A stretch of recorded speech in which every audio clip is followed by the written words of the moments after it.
Hi, I'm Kristen Goodwin. On this episode of the Fox News Rundown, cancel culture continues to be a hot topic on social media, with everyone from congressional lawmakers to actress Bella Thorne sharing their opinion on it. Fox News podcast host and publisher of The Federalist, Ben Domenech, breaks down the controversial trend and why he says it's not going anywhere anytime soon. And Hollywood loves a good comeback story. The 93rd Academy Awards kick off Sunday after a 2-month postponement and a brutal year for the film business, with the coronavirus pandemic halting productions, forcing movie theaters to close and studios to shelve big-ticket blockbusters, waiting for audiences to return to the cinema. Fox business correspondent Susan Li discusses the health crisis's impact on awards season and what the industry may look like in a post-pandemic world. Plus commentary from former White House speechwriter Marc Thiessen.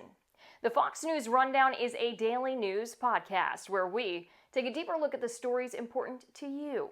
You can subscribe on your favorite podcast player by going to foxnewspodcast.com. I'm Abby Hornacek. This is Tucker Carlson. And I'm Jessica Tarlov. This is the Fox News Rundown.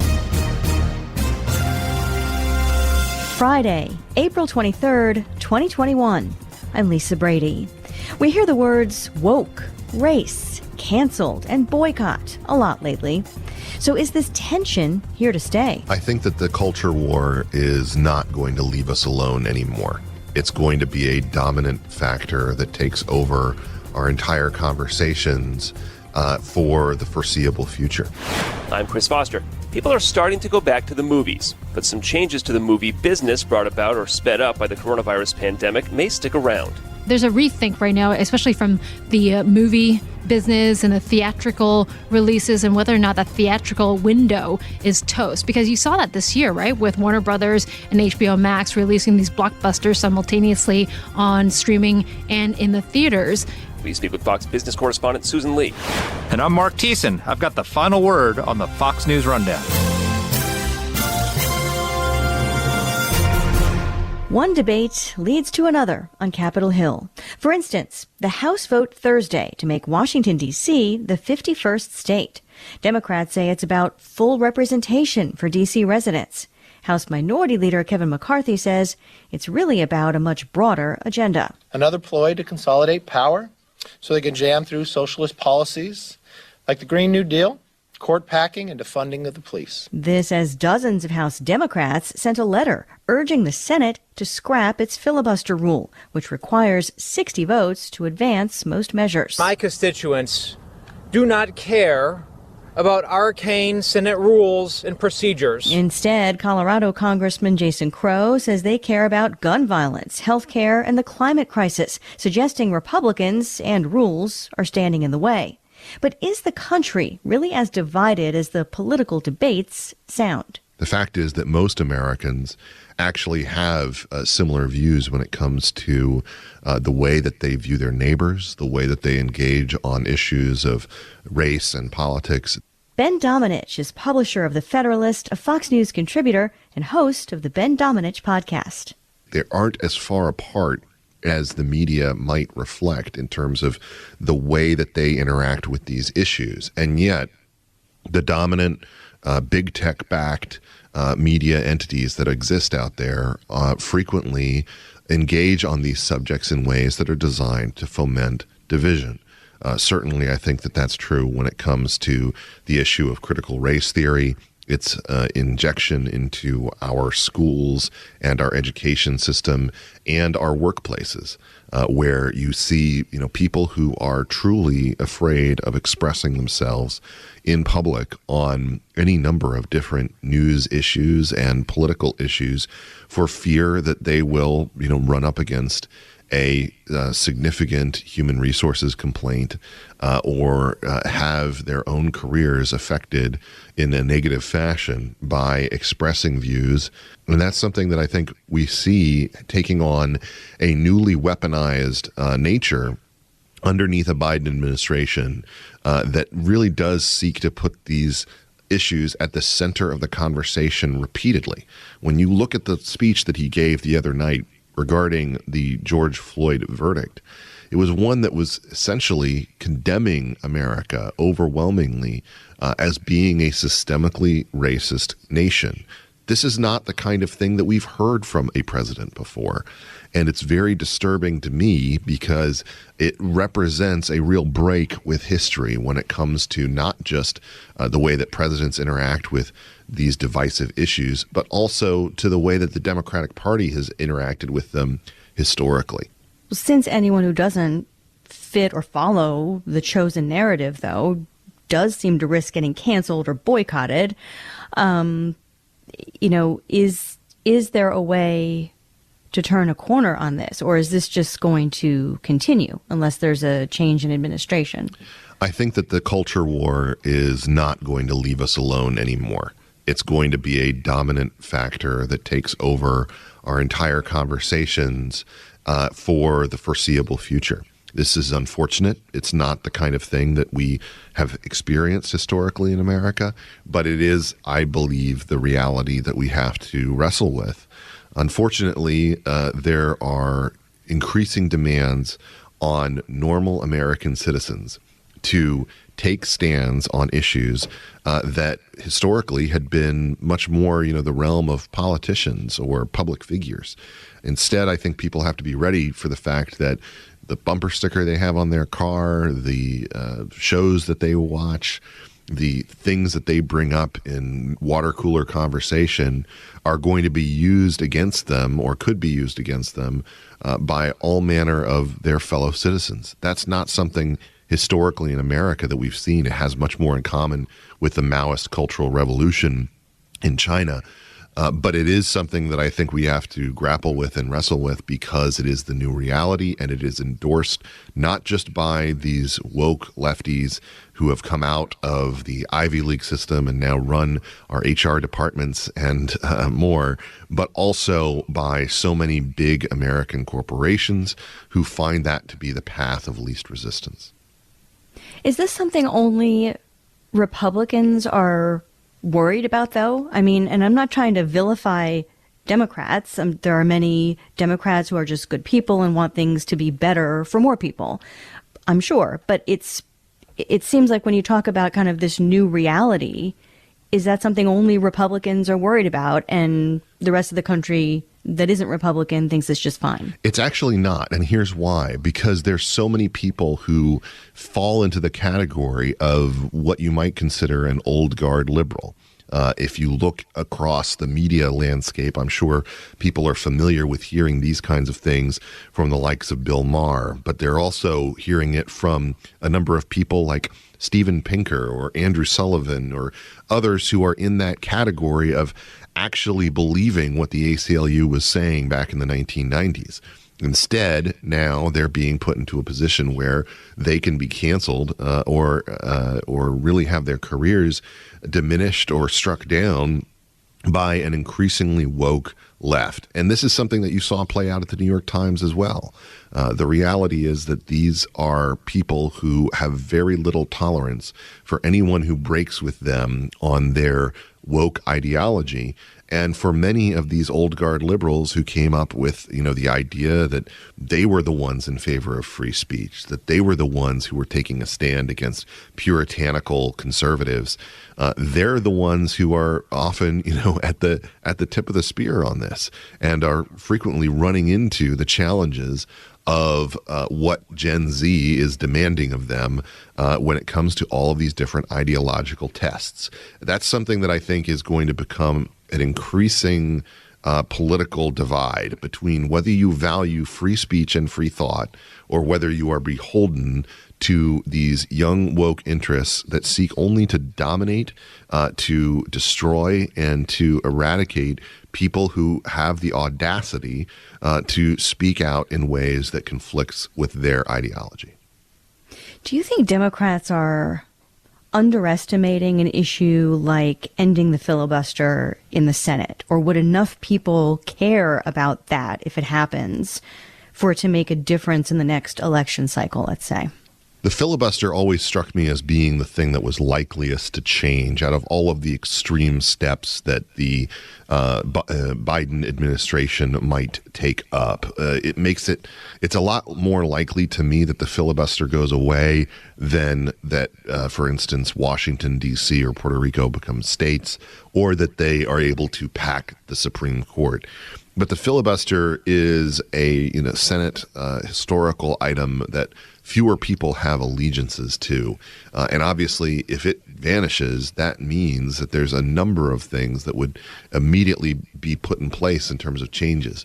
I will say that I think that there is going to be a pushback against it from members of the Senate like Joe Manchin, who can understand the negative consequences of taking this kind of move. But whether they're able to succeed within that conference is really a close-run thing. And I think that if the filibuster ultimately does go away, you will see a cascade of leftist policies trying to be pushed through in very short order because Democrats are concerned that they are running into a real headwind when it comes to the upcoming midterms. Well, people can enjoy a deeper dive into these kinds of issues and a whole host of other things on your new podcast. Congratulations on your podcast. Thank you. What are you hoping that listeners find with you? I mean, you have a big range of guests in addition to a big range of topics. Well, I hope that people can find the conversations that they don't necessarily get to experience on cable news, only because of the restrictions of that format. Longer conversations with really intelligent people from a wide variety of backgrounds. We've had best-selling authors, and we've had, people who changed the world of sports, like Bill James. We've had comedians like Adam Carolla. And I think that one of the things that I really want to achieve with it is to carve out a space where we can have longer conversations that really do dive deeply into a number of different subjects that are at the center of American discussion and deserve that kind of time and investment. I notice you end your podcast with something that's also on the Federalist website, Be lovers of freedom and anxious for the fray. For anyone who doesn't know already, where is that from and why is it important? So that's a comment that is from a Calvin Coolidge speech about Bunker Hill. He said that the soldiers of Bunker Hill were lovers of freedom, anxious for the fray, who bowed in the dust before their lord, but hesitated not to set their foot on the neck of their king. It's a bit of rebellion, and it's a reminder that our heritage is one of rebellion against the idea of kings and against the idea of the right to rule based on a monarchical system. That's something that I think in America we need to have as a value, that we push back against the idea that the elite are allowed to rule the people simply by virtue of their position in life. I know you've been hosting the 7 p.m. hour on Fox News Channel this week as well. How's that been? Kind of a different animal. It is a different animal, and honestly, it's been a challenge. I feel pretty exhausted. It drains you. My plan had been to start serious and to get a little looser as the week went on. But then we have the George Floyd verdict. We have this obviously, tragic incident with this knife attack. It's been a very serious set of topics. But I'll tell you, being able to delve into a lot of different areas that I think are serious and that the American people need to understand has been a real blessing, and it's a great opportunity, and I appreciate it. Well, I hope people will check out the Ben Domenech Podcast, and certainly the public discourse seems richer with you in it, so thank you very much for coming on The Rundown. We appreciate it. A pleasure to be with you.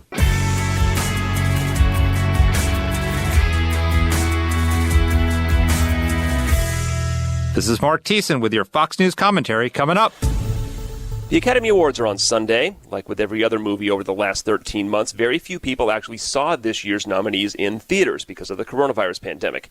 Promising Young Woman made $6.2 million in U.S. ticket sales, a huge bomb any other year. It's every guy's worst nightmare getting accused like that. Can you guess what every woman's worst nightmare is? But it's the highest grossing movie among the 8 up for Best Picture.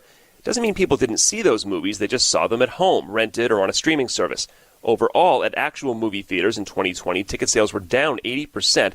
Would have been down even more except for a strong January and February last year before coronavirus shutdowns started. Those restrictions are being lifted now, fully in some place, partially in others. Ticket sales aren't expected to get back to normal right away. People are hoping that maybe with more vaccines being doled out and the reopening of the economy, that maybe we'll get a blockbuster summer season. Susan Li is a Fox business correspondent. We have some of the blockbusters already delayed till Thanksgiving, and that includes Top Gun 2 Maverick. But I say you've waited 35 years to watch the sequel. What's another few months?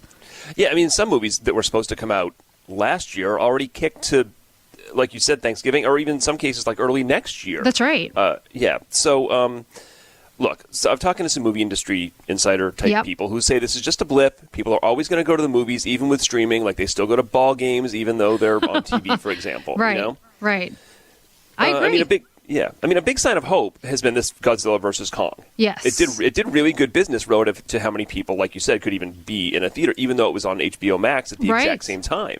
Yeah. And going to the movies and committing your times, it's a different thing than doing it on your couch with your phone in your hand. That's right. And you wonder how much consumer habits are going to change and hold after COVID is done. Like, will you still want to go back to the theaters with bubblegum on your feet, or people just chewing very loudly and kicking your chair? I don't know. There's a rethink right now, especially from the movie business and the theatrical releases, and whether or not that theatrical window is toast. Because you saw that this year, right, with Warner Brothers and HBO Max releasing these blockbusters simultaneously on streaming and in the theaters. Now, Hollywood was up in arms. You had the Hollywood agents and stars. They said, we didn't sign up for this. We expect to be on the big screen first. So they're going to bring back, at least Warner Brothers will bring back some of that small window where it's on the screen first, and then it goes back onto the TV and the digital properties. But you wonder how long that's going to sustain for.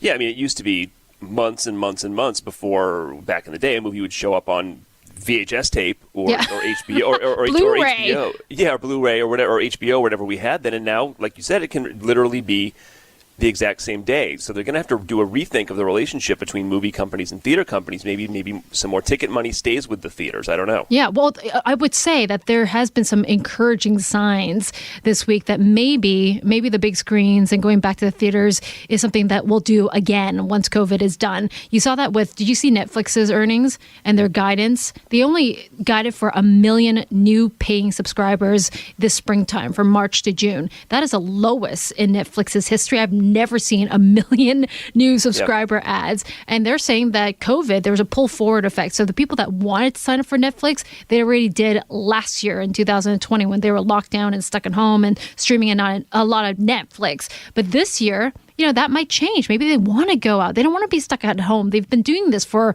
15 months. And when the economy reopens, they actually want to see people, experience things together. So I think there might be some hope in those indications that things might pick up once again. Yeah, I mean, I guess you're right. Probably everybody who has Netflix, and also there's some indication that people are just starting to churn a little bit too with all the different streaming services. It's like, well, I don't need 4 or 5 at a time. Maybe if there's some hot show on Netflix, I keep that for a month and binge it, and then I switch to something else. Is that what you do, Chris? You just sign up for a month and I don't. You binge what you want?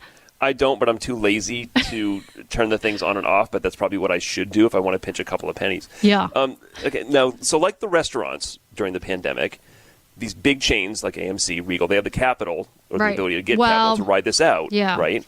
Not all of them did. AMC did the right thing. They did a smart thing by raising capital during that whole GameStop saga at the end of January when their stock price just skyrocketed with the Wall Street bets, and the social media Reddit crowd just piled into their stock at high prices. So they did the right thing. GameStop didn't at that time. But AMC says that they've raised enough cash. It was $1 billion back in January. That's enough, they say, to carry through, at least for the first half of this year. And given this notable pickup that we're seeing in moviegoers, Godzilla versus Kong, and more theaters opening up, seats could be filled once again. There's hope that AMC did the right thing and they might survive all of this. I mean, it's the smaller chains, like in California, ArcLight Cinemas went under. What a shame. And they were, I know, I'm not a Californian, but I know people who are, and especially movie fans loved those theaters. And they say, look, if these cinemas can't make it in the movie-making capital of the world, what does that mean? And I don't know what ArcLight's books were like, and maybe this is just an isolated case. Well, actually, their Sunset Hollywood location was one of the most profitable theaters in America because ArcLight is a higher end experience like theater. I mean, it's not just hundreds and thousands of people packed in to watch theaters, but you get the couches and the extra amenities, the better food menu, and the drinks. So that was wonderful, actually. I think they kind of pioneered the whole experience as a movie. Like going to the movies was a fantastic high end experience that you could have. So I thought it was quite a shame that they shut down because these are beautiful theaters and they brought in a different way to watch films in a very enjoyable way. So I hope somebody comes back and says, okay, we'll provide the comfy couches once again. Production has been screwed up for a year. And so we did have the stuff we mentioned in the bottleneck that's been delayed and it's being released in dribs and drabs in the movie theaters. But TV and movies has to kick production back in gear now, which they are. Yeah. Well, yes, from what I understand, about 60%, I think, of Hollywood filming is back up and running compared to, say, 2019. So 60% levels of 2019. And that means the Friends reunion's happening, from what I understand. I'm excited about that. Maybe we'll get some of the other exciting content that we've been promised for so long. I'm still waiting for Stranger Things, to be honest. That's my favorite Netflix series. And by the way, I only caught up to it because of COVID. Right. And there was something else to do last year. Well, I think a lot of people did that stuff. Now, Susan, I learned something else preparing for this. Oh, yeah? We assume that the price of movie tickets is, oh my God, it's through the roof. Yes. Adjusting for inflation, I look back, it's been remarkably stable since just after World War II. It's gone up and down $1 here and there, and it has gone up on a little bit the last couple of pre-pandemic years, but for decades it was pretty much the same in terms of inflation. I don't know about concessions, and that's how the movie theaters make their money, really. The popcorn. Yeah, sure. But so there you go. If you're going to complain about the price of movies, go back to 1946, get a job, and you'll have the exact same complaint. Now, this was inflation adjusted, right? So of course, yeah. Okay. So you're saying that the price of a movie ticket these days is pretty much the same as it was in 1940, adjusted for inflation. Yep. Well, because we saw the worst box office take almost in history last year, if you want to adjust it for inflation, right? I think they only made, how much did they make last year? It was only like $8 billion or something like that.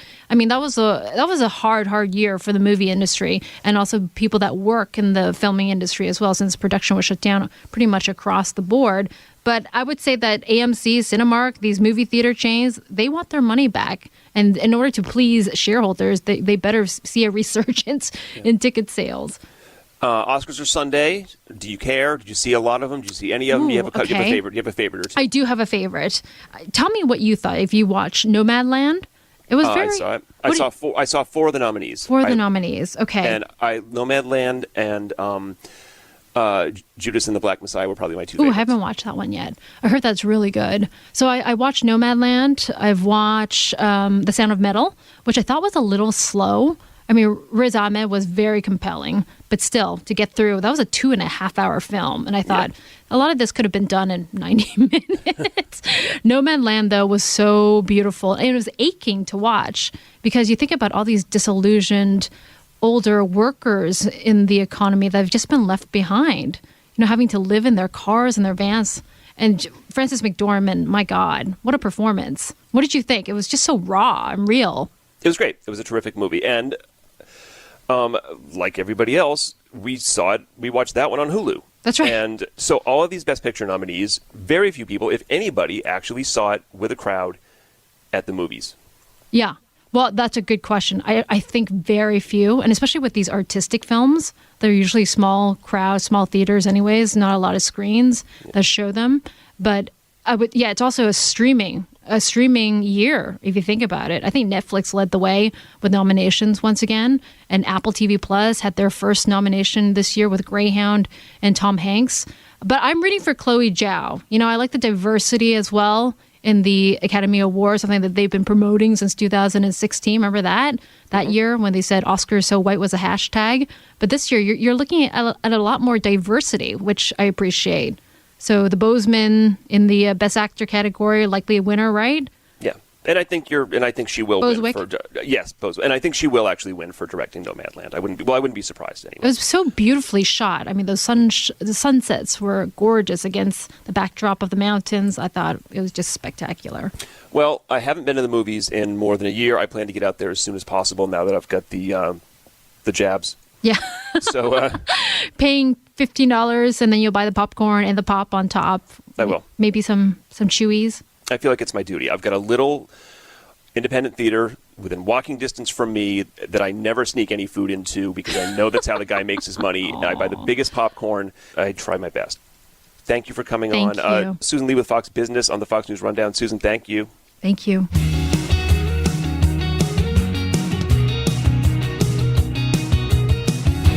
From the Fox News Podcasts Network. Subscribe and listen to the Trey Gowdy Podcast. Former federal prosecutor and four-term U.S. Congressman from South Carolina brings you a one-of-a-kind podcast. Subscribe and listen now by going to foxnewspodcasts.com. And now, some good news with Tonya J. Powers. The hand-drawn sign said Dylan's Food Drive. It was a poster that was taped to two PVC pipes that were stuck inside construction cones to support them. As the Associated Press reports, the setup, seen by neighbors on their morning stroll as well as drivers who slowed down, was a familiar sight. 8-year-old Dylan Pfeiffer has been doing food drives from his home in Metro Phoenix in response to the pandemic. He told the AP that it started when he transitioned into virtual learning with his school. He'd heard on the news that some students across the country were having a hard time with remote learning because they didn't have internet service. So he wanted to, quote, give internet to people. He says he and his mom decided it was going to be difficult to do that, but that doing food drives to feed people who needed it, that was something within reach. So Dylan spends hours drawing posters, going door to door to hand out flyers, and working with his mom to post the information to Facebook.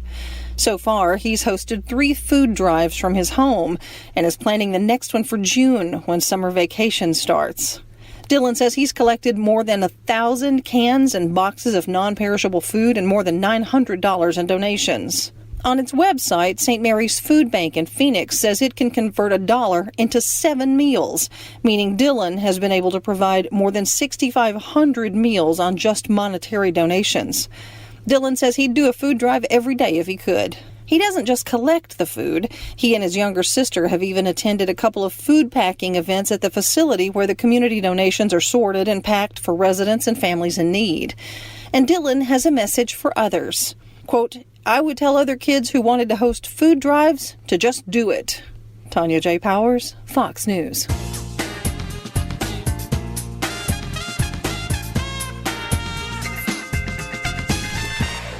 It's time for your Fox News commentary. Marc Thiessen. What's on your mind? The guilty verdicts in the Derek Chauvin trial gave President Biden a once-in-a-presidency opportunity to deliver on his promise of unity and bipartisanship. To seize it, he should immediately call Senator Tim Scott and offer to work with him to pass bipartisan police reform legislation. After the murder of George Floyd last spring, Senator Scott wanted to bring Republicans and Democrats together to get something done on police reform.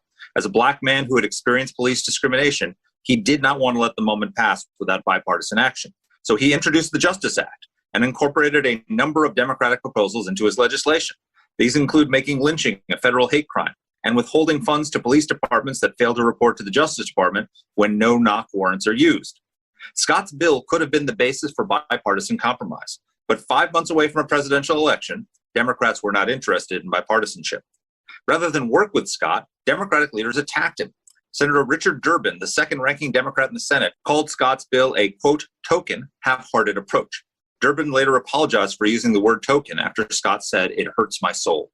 House Speaker Nancy Pelosi said Scott's bill was, quote, trying to get away with murder, actually, the murder of George Floyd, unquote. Despite these shameful personal attacks, Scott still tried to reach across the aisle. At his urging, then Senate Majority Leader Mitch McConnell offered to allow unlimited amendments, and Scott promised to help filibuster his own bill if Democrats did not get the votes they sought. He even told his Democratic colleagues he would vote to support some of their amendments to improve the bill, such as expanding the definition of chokeholds and collecting data not just on serious bodily injury and death, but on all use of force by police.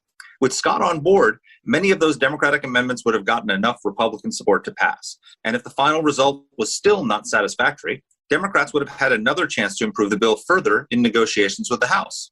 But instead of taking Scott's outstretched hand, Senate Democrats voted to filibuster his bill, using the very tool they now dismiss as a Jim Crow relic to stop a black senator from moving forward on police reform.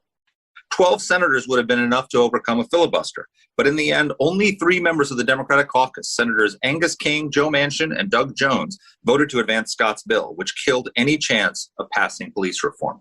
Now the Chauvin verdict has created an opportunity for Biden to change that. During the campaign, Biden pledged that as president, he would, quote, work across the aisle to reach consensus, unquote. Well, here's his chance.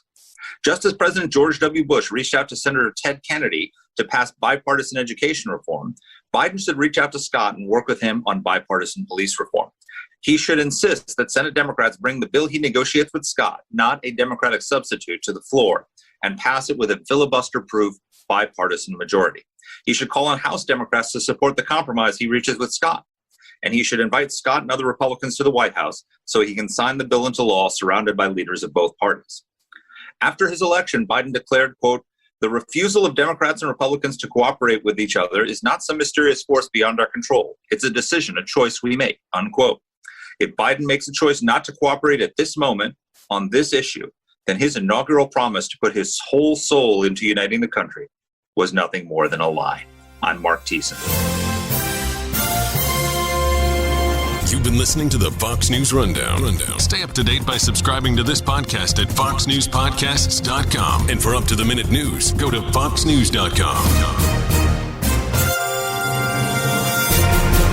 I'm Guy Benson. Join me weekdays at 3 p.m. Eastern as we break down the biggest stories of the day with some of the biggest newsmakers and guests. Listen live on the Fox News app or get the free podcast at GuyBensonShow.com. Love Fox News? Click the subscribe button to get more of the news and opinion you trust. And click the Fox News Rundown playlist for the latest episodes.